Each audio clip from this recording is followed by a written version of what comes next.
This UCSD TV program is a presentation of University of California Television for educational and non-commercial use only.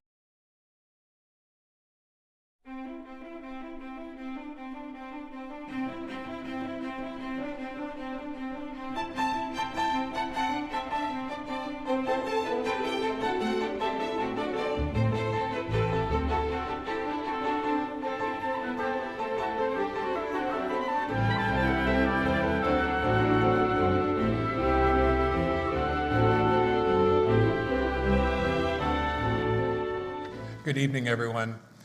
I'm Dan Atkinson. I'm the Director of Arts, Humanities, and Languages at UC San Diego Extension, and it's my pleasure to welcome you all here tonight to this event in our Revelle Forum series at the Neurosciences Institute.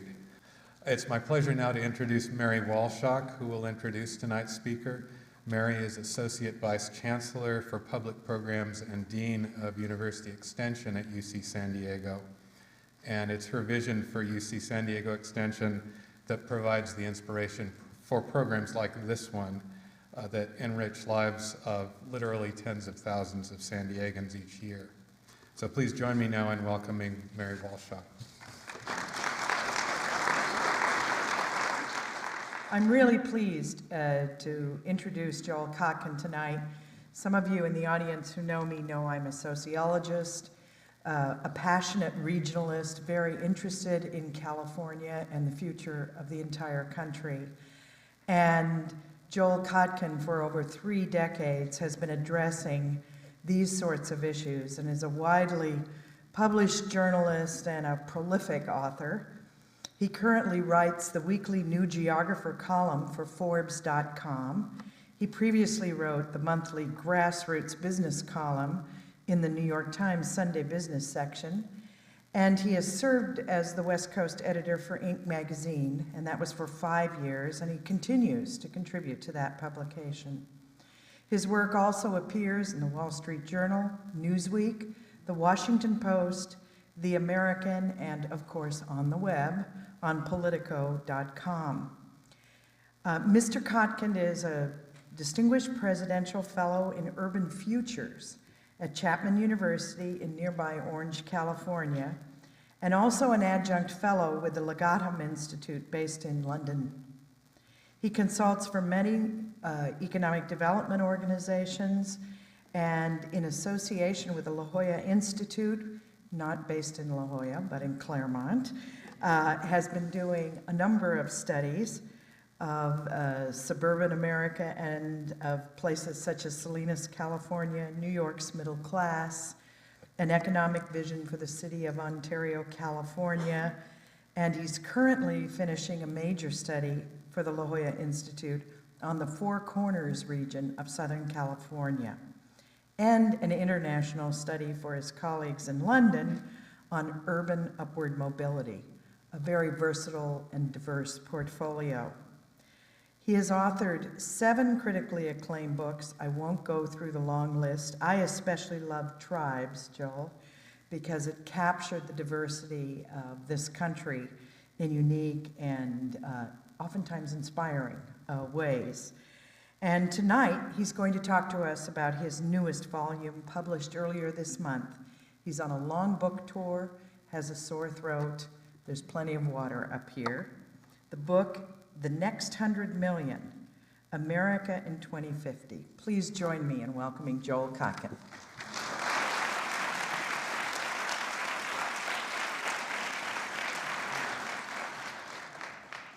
Well, one good thing about speaking in Southern California is I don't have to apologize for taking the water. It's always something that you feel guilty about, well, or not.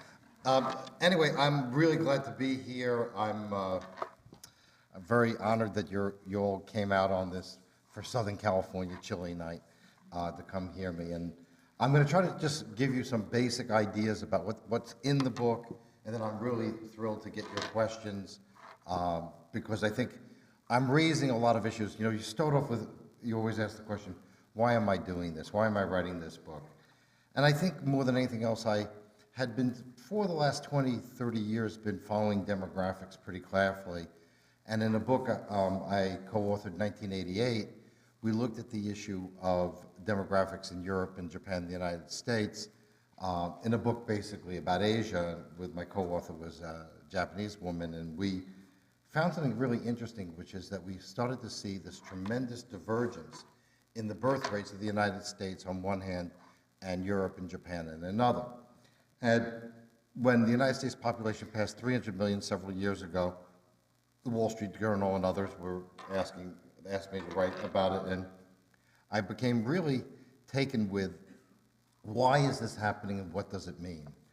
And so that's basically what the book is about. Now, one of the things that's very critical to understand is back in the 1960s, and all of you are too young to remember the 60s, that there was a belief, late 60s, early 70s, that humanity was in an absolute steamroller towards disaster, that we were absolutely going to go through massive starvation. There was a book called The Population Bomb and many others around it, which were extraordinarily negative about the future of humanity. And they often predicted that by the late 70s, early 80s, there would be mass starvation on a global level. One of the people who was a supporter of this view, who happens to be the science advisor to the current president of the United States, wrote in, I believe it was the mid-80s, that countries in the Far East would never, and in South Asia would never progress further because there wouldn't be enough energy and food for them to do so. Well, having spent a lot of time in China back in the early 80s and following what's been going on since then, I think something happened. Having just come back a few weeks ago from India, something's happening. So the world is not as bleak a place as has been often thought, and is, again, we're going through another phase of that. Now, that one part of that is global, and a lot of it is still based on population. Now, what seems to be happening with population internationally, and then I'll get to the specifics of the US and its competitors. What seems to be happening globally is the growth rate has slowed considerably. As people urbanize, majority of people live in cities, as women go into the workforce, as education increases, as people are doing things other than working on a farm, you begin to see a ratcheting down of birth rates in the developing countries. There are still some that have high birth rates, but those have come down. And if you go to a place like Mumbai or Mexico City, as I've been recently, their birth rates are not that much higher than they are in the United States. So we're going to have a very interesting and challenging 4 decades ahead of us. By about 2050, the birth rate seems to get to a point where the world population may not grow very much more beyond 9 billion. It's currently 6 billion. So there's a lot of challenge there. But I do think that human beings will find a way to accommodate this, and we can discuss that later as well. Now, there's another phenomenon that has not been written about as much until at least the last few years. And that is the fact that there is such a thing as too low a birth rate. We had the usual assumption that if people stopped having children, that was always a good thing. And on some level, perhaps it is. If you are one of these people who believes human beings are the AIDS of the earth or a cancer, maybe, the quicker we are eradicated, the better. But if you don't happen to feel that way, there's some very serious issues in a society that has not enough children. And what we're seeing now is in Japan, in Russia, in most of the EU, in South Korea, in Hong Kong, in Singapore, the beginnings of what is a new phenomena in global history, which is the evolution of societies to being heavily aged and actually having more older people than young people. By 2050, Japan's population will not only be smaller, but it will be probably somewhere around 35 to 40% over 65. We have no idea how societies will deal with this. We know we've had villages, rural villages in many countries where this has happened. It doesn't bode all that terribly well. The Japanese, of course, have really recognized that there's a problem there. In the last presidential election, it's quite interesting. First time that the issue of fertility became, in recent history, that became a big issue. And both parties struggling to try to show who was going to do something about the birth rate. And it reminds me of my friend of mine, Bill Fry, who's a demographer at Brookings, and Bill went to Japan, and they said, I don't know, how do these Americans have all these kids? So I said to Bill, well, you know what, if they have to ask that question, they're in more trouble than I thought. But the fact of the matter is that the US is going on a very divergent course in terms of its population. And although our population is aging, and because of the various social factors, we do have less of a birth rate than we might have had, let's say, in the 1950s, the US population will probably grow between 2000 and 2050 to about 400 million. It could be more, it could be a little bit less, but since I probably won't be around here, you can't call me on it anyway. But I think we are going to see some steady growth. Now, what does that mean? Well, if you take a look at workforce growth, which is the people going into school, people who are going to be in the workforce, people who are going to innovate, people who are going to have new ideas, basically the group starting at 15 going to 64. The growth rate in the United States will be about 40% by 2050 from 2000. The growth rate in the EU will be minus 25. In South Korea, I believe it's minus 31. Russia, it may be more than that. And in Japan, it will be over minus 40. So what you're basically beginning to see already today are the outlines. What this book in some ways is I can see what is happening at the current level and starting to imagine where does that take you in 20, 30, 40 years. And it's already clear, even after the economic crisis, which we so brilliantly helped cook up for the world, nevertheless, many of our competitors are now doing worse than we are. And one of the factors is lack of a young workforce, lack of a kind of, sort of civic energy that would have been very useful in these times and will be more useful in the future. So what you see predominantly is the United States as a great outlier among the major industrialized countries. Even China, which now still has a huge surging workforce, will also begin to age. By 2050, maybe there'll be as many as 400 million people in China over 65. They don't have much of a social security system. The other thing is that China has this other little problem that people tend to ignore. There are about 23 million more eligible males of marrying age than females. Now, how did that happen? Well, Mao Zedong wanted to increase China's population, so he just said pump them out as fast as possible. This was going to make China a great power. Deng Xiaoping takes power and said, oh my God, we got to do something. One child. Now, here, the unintended consequences are very interesting. What happens with that policy is they begin to have screening. They can do a little ultrasound, and if there's nothing between the legs, that means one thing, and if there's something between the legs, it probably means something else. In a culture which favors male over female, this has meant an enormous disequilibrium. So China is certainly going to have a major demographic problem. So if we go down the road and we look at the next 20, 30 years, demographically, the United States is not going to have a huge population explosion, but it will continue to have a better balance between young and old, and obviously male and female. Might even have a little advantage in female because many of the children being adopted from, particularly from China, are female as opposed to male. But fundamentally, you're going to have relatively young demographics. In many ways, this is very good for the country. It means innovation. It means youthful energy, the ability to reinvent the world that really is unique to younger people. It will mean a growing domestic market for U.S. companies. It will mean that the older people will have people who might actually keep Social Security halfway solvent. There may be young people that take care of older people when they need it later in life. So this is an extraordinarily positive side of this. And people say to me, well, you really want 100 million more people? And, first of all, I say, well, I'm not responsible. I didn't get these people pregnant. They're pregnant on their own. They didn't ask me. But the fact of the matter is, this is already happening. I mean, you would get close to 400 million if immigration was cut in half and we had a 20, 30-year recession.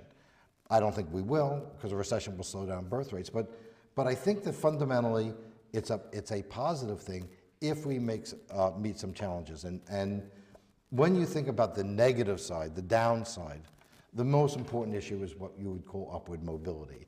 Will there be jobs and wealth creation for this generation? And those of you who are in college now know what it's like on the other side of the college, that you know that there aren't a lot of jobs out there. That's going to be a big challenge. That's going to be the fundamental challenge of this society in the next 20, 30 years. So the young population is an opportunity to move forward, an opportunity for the United States to be the preeminent country in the world still in 30 or 40 years, which I think is likely. On the other hand, there's a huge challenge in terms of our infrastructure investment, our education investment, in terms of what we need to do, in terms of our industrial base, in terms of agriculture. Great challenges. But what the book tries to do is say, here are the challenges that we have, and we have to look at them. And we have to understand that European society and Japanese society have fundamentally different problems. We cannot say, well, we're going to be just like Denmark. Well, it can't just be like Denmark. And we can't be like Germany if we wanted to be for some unknown reason, because these societies are going to have very different situations. They're going to have fewer people, older people, small workforces, shrinking workforces, very different set of challenges. So on that level, I think the United States is well positioned, but we certainly need to take advantage of that situation and prepare for it. And that preparation could be many things. Certainly infrastructure is a huge part of it. Anyone who lives in California today knows how bad many of the roads are. I was in the Bay Area driving from Petaluma, and I said, I'll go through San Francisco. And the roads were in such bad shape, I was 2 weeks later in Mexico City and said, God, Mexico City roads seem to be better than California roads. This is not good. So there's much that has to be done. There's much that has to be done in the United States in dealing with particularly the issues of the working class and of those kids who are not going to go to four-year schools and probably shouldn't go to four-year schools. I don't think we need to shove everybody through four-year schools. I mean, you know, to have a kid go to a Cal State and get a degree in postmodernist English, well, as we used to say in New York, that in a subway type token will get you a ride on the subway. I mean, it doesn't mean anything. You're just adding on debt. What we need to do is think about how we can get people in productive industries. When I speak to business groups, they never say, oh my God, if we only had some more PhDs in postmodernism, that would solve our problems. I mean, they say that even less than they say, well, we need more lawyers. But what they will say is we need welders, we need technicians, we need plumbers, we need competent office help, we need people who can run machine tools. All those kinds of jobs are generally in any sort of growth economy in great demand. And one of the things I've done working in communities is try to work with them on how do we take this population that's probably not going to go to a four-year school. They may go and drop out, or they're going to come out with a degree probably not worth a lot, and say, how can we steer them into something that's going to be more productive for them and for the economy? And I'm happy to say in some of these communities, people are listening, and we're making those changes. So fundamentally, the higher population requires enormous amounts of changes. And the enormous population also means a focus on upward mobility. You know, people say, well, what are you politically? Are you liberal or conservative? And I describe myself as a Pat Brown, Harry Truman Democrat. To me, the Democratic Party was really about raising up the working class and the middle class to get their aspirations, to live a better life. Unfortunately, today, many of the progressives are not about that at all. They don't want people to live in suburbs. They don't want them to drive cars. They don't want them particularly to have a much better life. It's not that they want them to do badly. They just don't prioritize this as an issue. And I think that fundamentally we need to understand that this issue of upward mobility is absolutely the critical issue in maintaining the democracy that we have. Another reason why this is going to be important is another aspect that I talk about a great deal in the book, and that is the ethnic change of the United States. The United States that I grew up in, and I was a young person, the first time I went to Washington, D.C. was 1959. My parents took me actually down to Williamsburg. We're driving along the highway, and I see these signs saying colored. And I said, Dad, what is colored? And he said, those are hotels that the black people can go to. And I couldn't believe it, but obviously it was true. It was the end of Jim Crow. So in one not that long life, I can remember that and now can see an African-American president and 2 African-American secretaries of state before him. What has amazed me is if you took a time traveler from 1960 and put him in America today, he would be so shocked, or she would be so shocked, by the diversity of the country and the intermingling that it would be a revelation. It would be like, this isn't even possible. It's almost like Edward Bellamy and looking backwards, going in and going to Boston 100 years later, and you barely recognize anything. Now, my own daughter, older daughter, when I talked to her about the colored hotels, she said, no way. And I said, being a good San Fernando Valley dad, yes way. This is this is the way the world was. And we are in a world now where you see a multiracial couple. Nobody really cares. And that's not just here in California. I travel all over the country. It just is not that big a deal anymore. If you take the surveys of people over 65, only 45% approve of interracial dating. Among young people, the millennial generation after 1983, it's about 95% approve. We're seeing projections as high as 1 out of every 5 Americans by 2050 will be multiracial. Multiracial marriages are the fastest growth in the marriage business, and I think we will see more and more of it. So America will become what Walt Whitman described as a race of races. This is pretty unique in a global sense, because it's unique because many of our competitors are really not capable of doing anything like this. China, Japan, Korea, very much homogeneous societies with very little likelihood of integrating immigrants. Europe has been a little more of a mixed question, but they are not doing all that terribly well either. When you go to Holland or Denmark, it doesn't take long before you start hearing things about immigrants that are pretty nasty, and that you have a very hard situation with the integration of immigrants into the European societies. So this is a great advantage to America. Now, to hold this together, we're going to need economic growth, and we're going to need infrastructure, and we're going to need upward mobility, because all of those things are part of what diverts people away from the race issue to different issues. I believe that the big issue in America in the next 30, 40 years will be class, not race. It will be upward mobility economically, and much less about culture wars. I think the culture wars, in the book I say, they're kind of over. I mean, there are some fringe people out there on the right, and some fringe people out there on the left, and they get a lot of attention, and everyone wishes they would just go away. I don't think that there is this kind of huge animus that we think about cultural issues. There are disagreements, but it's not as important as it once was.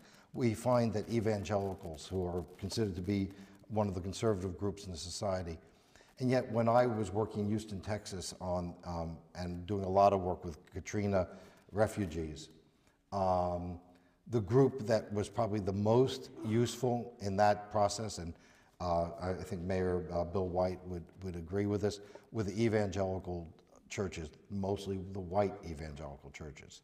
Now, obviously the African American churches played a big role too, but it's very interesting. Their attitudes, very interesting change. You know, the whole holdover of that kind of racist feeling that was so prevalent in conservative Christianity in America 30, 40 years ago is just barely there anymore. So we have progress in that area. And I think that has international implications, because we're living in an era in which economic power in the world is shifting from Europe to Asia. I've been writing about that for as long as I've been writing, since 1982. And that process has taken place and continues to take place. But America is a country that is no longer a European country, and it will not be a European country. It will have antecedents in Europe, but its fundamental culture, its reality will be a very mixed reality. And this is really part of a projection of American society, really that has its space in the past. If you think about the early period of the Republic in the 1790s, 1800s, it was a predominantly Anglo-Saxon society with a few Germans and Dutch. And of course a slave population that was completely in the background. Benjamin Franklin, a very progressive person in many ways, was very worried about the Germans were going to Germanize us. When the Irish came and they were saying, oh, the drunken hordes of Irishmen are going to ruin the country. Then you got the Italians, and the New York Times said that the Italians were the Chinese of Europe. And I don't think they were talking about the fact that they cooked really well. You know, it was sort of a nefarious characterization. Then you had, you know, the even worse, you get people like my grandparents coming here, and the great sociologists, and why I'm a little skeptical about scientists, they went to Ellis Island and they said, okay, we're going to check out these people, and they said 83% are mental defectives. Now, you might think, hearing this speaker, that this might be a hereditary issue, but fundamentally, I don't think most Jews were mental defectives. There were a lot of other things, but they weren't that. So what you have is a society that is just progressing into this ever more diverse, ever more multifaceted population on so many different levels. And that is the great blessing of this country and the great strength of this country, and will be the thing that no other major country will have. Now, there are countries, Canada and Australia, which also have some of these same characteristics, but they're small societies, relatively limited numbers of people, and I don't think that they will carry the weight in the world that the United States will have. So, okay, so we have all these aspects of America. We have the racial ones. We talk about the demographic. How are Americans going to live? This is probably in some ways the most controversial aspect of the book. It is widely believed that as the country gets more populated, the majority of that population, the vast majority, should be living in dense urban areas. The only problem with that is that's not what people want. If you can go through survey after survey for the last 50 years, including the last few years, somewhere around 10 to 20% of the population wants to live in what you might call an urban environment. Now, in much of the United States, still, that urban environment is a single-family house on a tree-lined street. You could say, I live in an urban environment. I live in a place called Valley Village. Valley Village is a predominantly single-family home neighborhood, but it's 10 minutes from downtown Hollywood, 15 minutes downtown Hollywood, houses built in the 1930s. But the vast majority of Americans, for most of their lives, will continue to live in suburban areas. What will happen to American cities? Well, I think we will have urban growth. If you have 10 to 20 million people, that's 10, 20% of this 100 million, moving to cities, you're going to have all the urban growth that these cities could conceivably have the infrastructure to handle. So there will be a renaissance potentially in urban America, but it will not be the predominant place where people live. Now, it is true that if we got rid of our democracy and we told people, you have to live this way, that may be a way of doing it. But for most people, for most of their lives, and usually in their 20s is sort of their urban period, by the time they get into their 30s and they think about having children, they think about buying a house or starting a business, most of those people will end up living in suburbs for all sorts of very prosaic reasons. Now, will those suburbs be the same as the suburbs that many of us grew up in? I think they're going to change tremendously. One, I think these suburbs are going to become more and more centers onto themselves. Many of them have developed town centers. Many of them will have, of course, a large amount of the employment, which is already taking place. A large proportion of the population will work from home. You have about 30 million now. By 2016, it's estimated it will be 60 million. Those people will not, some of them will be living in urban areas and rural areas, but most will probably be in the suburbs. The suburbs are becoming increasingly diverse. If you read accounts of suburbia in the 1950s and 60s, it was a place for white people. In the San Fernando Valley where I live, basically you have somewhere around half the population is non-white. In 1970, it was 95% white. If you want to find good Chinese food in the United States, the best place to go is the San Gabriel Valley, east of LA. It is one Chinese suburb after another. If you want to find good Indian food, you go out to the outskirts of Houston, and you'll see it there. And what you'll see is the churches and the Hindu temples and the Buddhist temples congregating not in the cities but in the suburbs, because immigrants, as much if not more than any group in American society, aspire to the basic single-family house and the backyard. Now, many of them won't make it, but they certainly want that to be the case.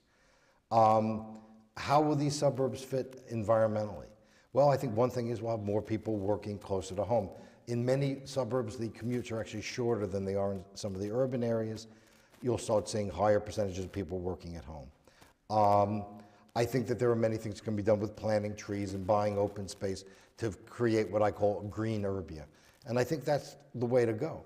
The environmental movement, unfortunately, has married itself to some extent with the smart growth and the new urbanist groups and decided that everybody's got to live in a box and take a little choo-choo train to work. The problem is the train has to take you to a job center, and in most American metropolitan regions, less than 10% of the employment is downtown. So it doesn't necessarily work all that well. The other thing that is unlikely to happen is that people who are living in these suburban areas will give up their homes when they get older and move into the city. That was one of the most hyped myths ever. The work on the demographics is a very small percentage. Many of the people who did it were very wealthy, but they must have been related to newspaper reporters because it was being written about all the time. And what happens is actually most people retire in place, about 70%. Fewer and fewer are moving off to Florida or Arizona to retire. They're staying home. Now, why are they staying home? One, they've already bought their homes and they, in many cases, own the homes outright. Their friends are there. Their church is there. Their association is there. The park they like to go walking on the weekends or during the week is there. They may be still working. One interesting thing about America is our population ages, our people are working longer. They're working into their 60s and 70s, something that you don't see in too many countries. So they're going to stay near where their jobs are. The other thing is that their kids are going to, unfortunately in this recession, move back with them. About 12% of households, I think, in the last year have experienced something like that. I know my daughter goes by her bedroom and says, "That's mine when I'm 18." So she's taking dibs on it. But also what's really interesting to me is that our families are becoming, in many ways, closer. When you examine the attitudes of millennials as opposed to the boomers, millennials actually like their parents. Generally speaking, boomers had lots of problems with their parents. You ask them, how often do you talk to your parents or communicate with them? It could be twice a week, 3 times a week. So there's much, much less conflict. And many of the grandparents will stay or move to the places that their children and grandchildren are. This notion that we had, and the real estate industry is paying a massive price for this miscalculation, a lot of people were saying, well, the empty nest is once a kid grows up, we're going to move away.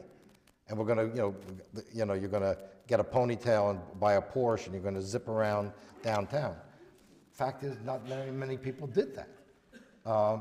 Parents are parents whether their kids are living with them or not.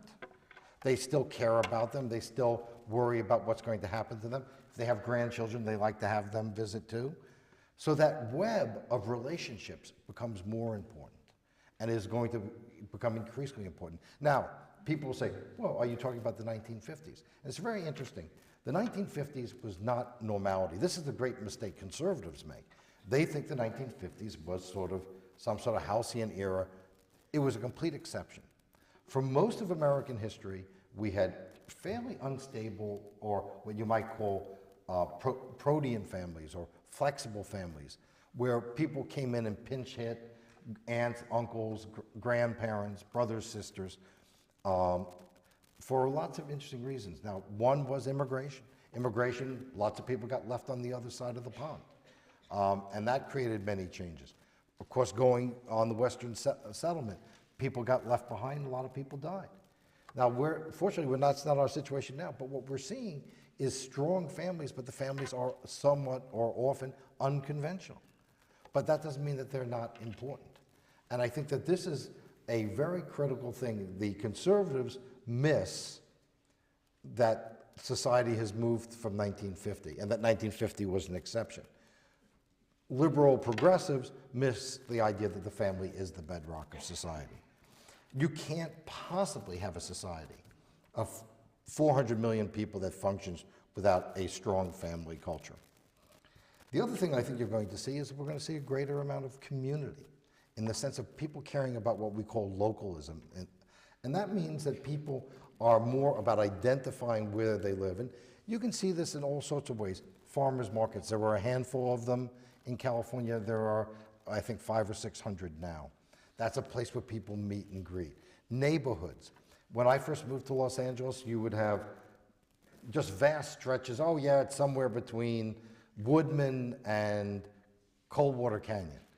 And you would give these kind of axes. Now, oh, that's Valley Village or Valley Glen. Some of these are real names, some of them are made up. But they're neighborhoods that have a sense of who they are and what they are, and they have neighborhood events. And you're seeing more and more of that. So I think as we look at the future, this idea of a nation of strangers and the breakdown of the family turns out to be not quite as true as people often believe. And I think as our society gets larger, more complex, those what President Jefferson called the little republics become more important. Because I don't think that anyone can run a country of 400 million people intelligently.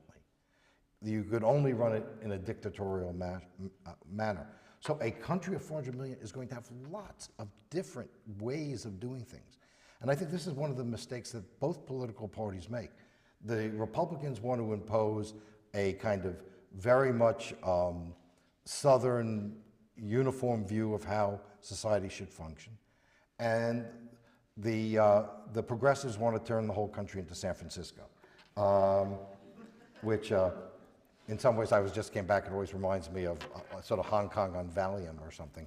But the fact of the matter is most people want to be able to choose how they deal with it, and I think we should have experimentation.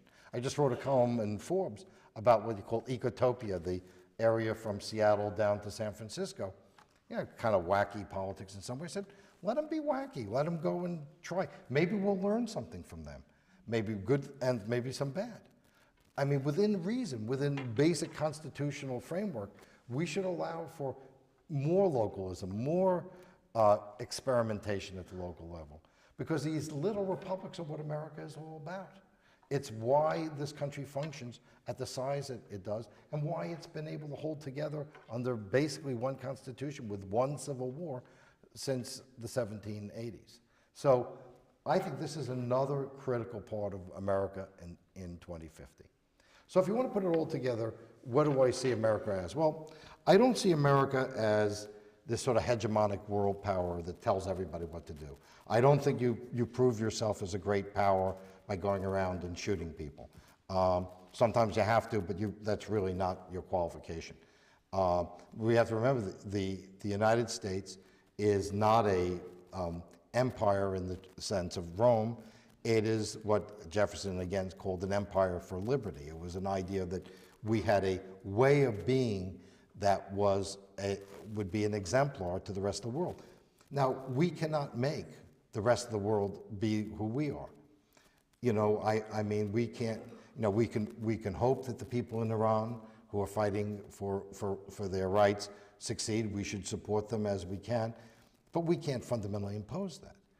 Our best strategy to retain our preeminence is to be a better country, and to be a stronger country, and to be a fairer country, and to be a more diverse country, and to be a more productive country.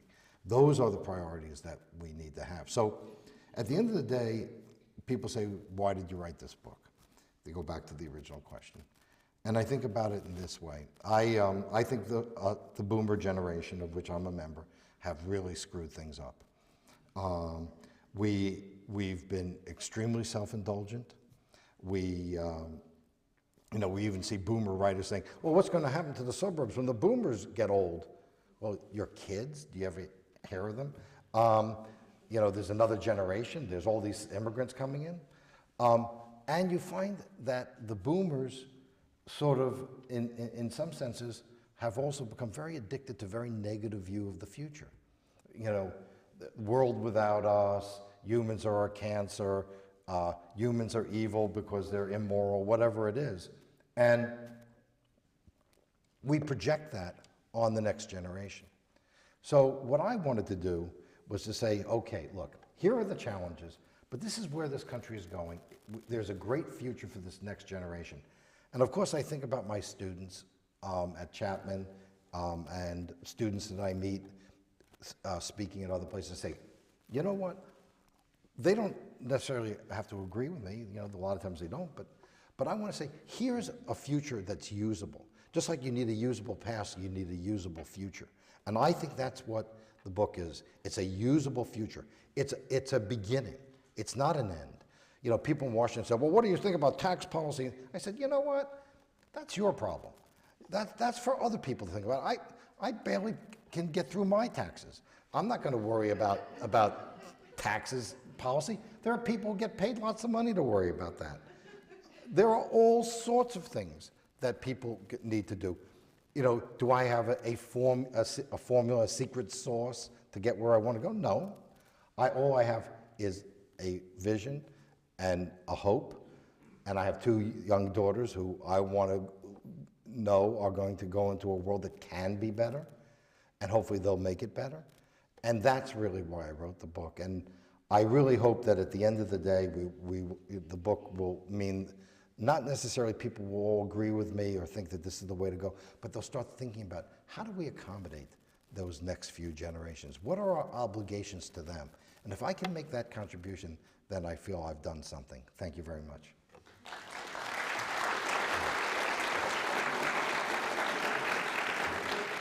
Of the different regions of the U.S., which one will grow or prosper more than others? Will the Sun Belt New South continue to thrive? Will California solve its current problems? Well, I do that, I get a Nobel Prize. Will the Rust Belt come back? These are great. Would you expect the East and West Coast to be more like Europe? Wow, very, very good question. So I'm going to try to deal with all of them.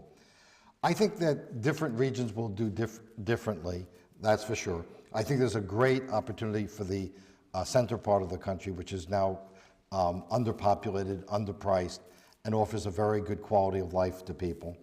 The Sun Belt, I think the Sun Belt or the New South is it's really sort of almost two different places now. There's kind of the land speculation, housing boom south, the places like Florida, Nevada, Arizona, and they're going to take a while to come out of this. I think they will, but I think they're going to have a rougher time. But there are also places in the South which have dealt with the basics of manufacturing, infrastructure, job creation. Thinking of Dallas, Houston. Dallas, I believe, is now the 4th largest metropolitan region in the United States. These places have made enormous progress. Again, if you had a time traveler coming from 1960, that traveler was coming from a place where Cleveland and Pittsburgh were infinitely more important than Dallas. You would not say that. You could put Pittsburgh and Cleveland inside Dallas and miss it. So I think that those parts of the country that are focused on the essentials, I think will do really well. The Rust Belt Midwest, a wonderful question. And I think about urbanism this way. The fact is, the reason there won't be much more movement into a San Francisco, New York, simply it's too expensive. You cannot afford to live there and have a decent quality of life. did a whole study on New York. Was a real estate agent in Queens, said to me, well, most of the people that buy a house, even in working class Queens, have to have a parent as a cosigner because of the size of the down payments. So I would think that there is an opportunity for a great urban lifestyle in places like St. Louis, which have beautiful neighborhoods with great houses near gorgeous parks. And I think if the movement, which is a subset of the population that likes an urban lifestyle, I think that these are places that could come back very, very well. The question is, will the governments continue to make mistakes? I got contacted by people in Cleveland about 6 months ago, and they said, we have this great vision. There's not a major new modern port in the entire Great Lakes area. And we think there's going to be all this growth and potential for trade and manufacturing tied to trade. So we're going to take some of the older parts of the town. We're going to redo it as a major new port. We're going to take the old port and move and create a new downtown. And I said, God, that sounds really exciting, really interesting way of reinventing Cleveland. They said, it's either that or a convention center. They built the convention center. So, I mean, cities will have to make the right choices, and some of them will and some of them won't. West Coast, East Coast to be more like Europe, yes. Particularly if you take a look at places like San Francisco and Portland. The only thing about Portland is they want to be like Amsterdam with the bicycles, except they have hills. So, and they really don't have a great cardiac hospital yet. So I think there's going to be a little bit of a problem there. But there's going to be similarities. There are the little Europes of America, and they will look that way. The good thing is that they're great places. They're wonderful places to visit. They're great places to live if you can afford to live there. And it'd be nice if you had a job. Okay, on multicultural and racial society, why the world catchphrase now with educational institutions is globalism. It's interesting. I think there is a greater interest in international cultures, and I would ascribe some of it to the diversity of the United States. Nothing wrong with globalism being an interesting field of study. I think it's great that people are going and having study abroad for a year or even living abroad for a while. So I don't see that as a contradiction. I think this is something also about a very different kind of America that's evolving, that leads by example instead of through either violence, ignorance, or both. How will society with the many children who are born into poverty and unattentive or virtually non-existent parents? Well, this is also a huge issue, and that's one of the things that I work on. I almost always work in working class neighborhoods and communities. Even the work I'm doing in London was, a lot of it had to do with people out in Essex and people in some of the areas on the East End. And I think this is the great challenge of our society. Now, the birth rates among the poor are not as high as they used to be, which is positive, but I think society has to prioritize it. I remember I was speaking in Denver, and the mayor is a very bright man, and he was saying, well, we're going to get all these PhDs from Stanford, and that's going to lead our society. And I said, Mr. Mayor, what about the 50% of the population that doesn't graduate high school? And I think this is going to be something we have to focus on. That's why one of the ideas I suggested, which of course nobody took up, was the idea of bringing back the WPA, the old New Deal program. This huge population of young people with no jobs, no skills, put them to work, $12 an hour, fixing bridges, fixing roads, planting trees, and even some of them could even be doing public art.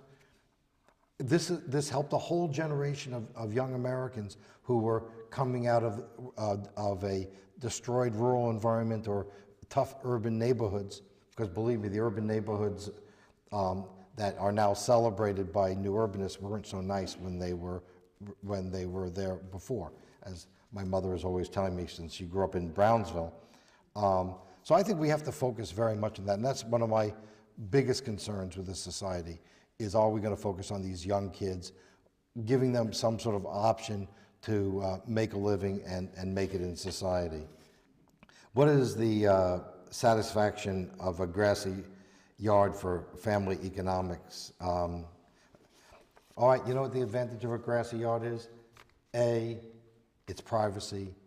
B, your kids go out and play and you don't have to watch them. I could be in my office, my wife could be in her office, and we can both look out and see the kids play outside. I think people who don't understand the value of yards almost always never have kids.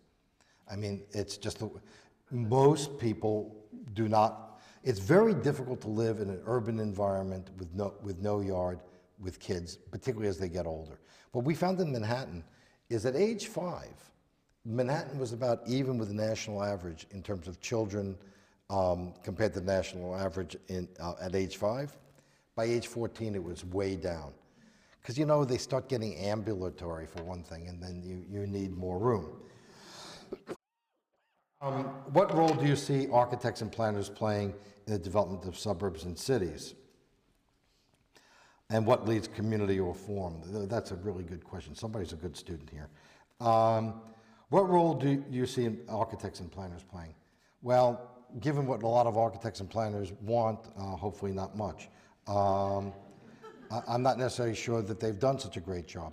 There are some great examples of things that have been done. I would look at Valencia and Woodlands as good examples. Certainly there are many cities in Europe that were very well developed. But the second, what leads me to that second question is community reform. I think that there is this notion that if you have the right form, that will lead to community.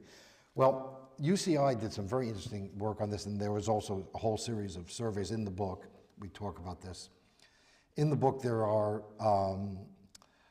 many indications that people who live in suburbs are more community involved than people who live in cities. People who live in cities tend to be younger, they tend to be more mobile, they are in a place for a relatively short period of time, more likely to be a renter.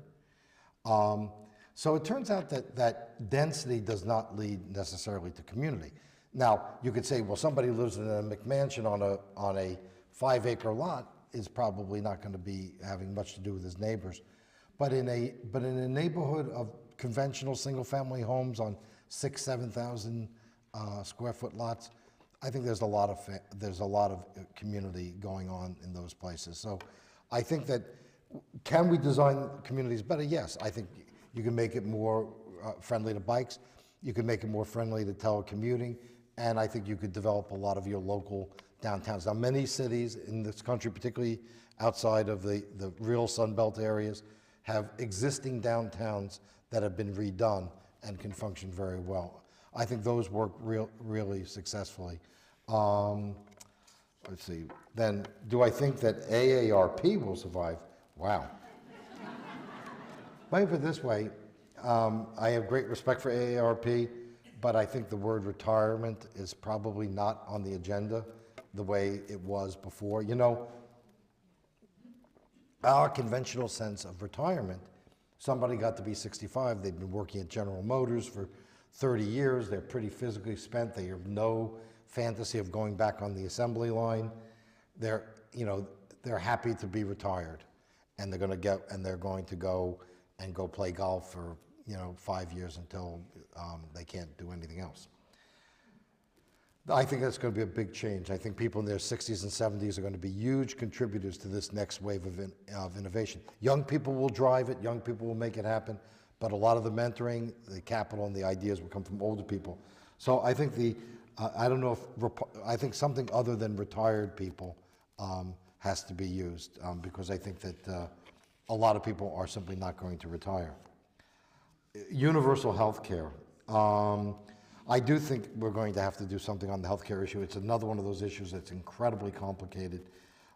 Personally, I think they could have made some great progress by doing what Senator Kennedy had suggested with a catastrophic health insurance for people who can't afford insurance.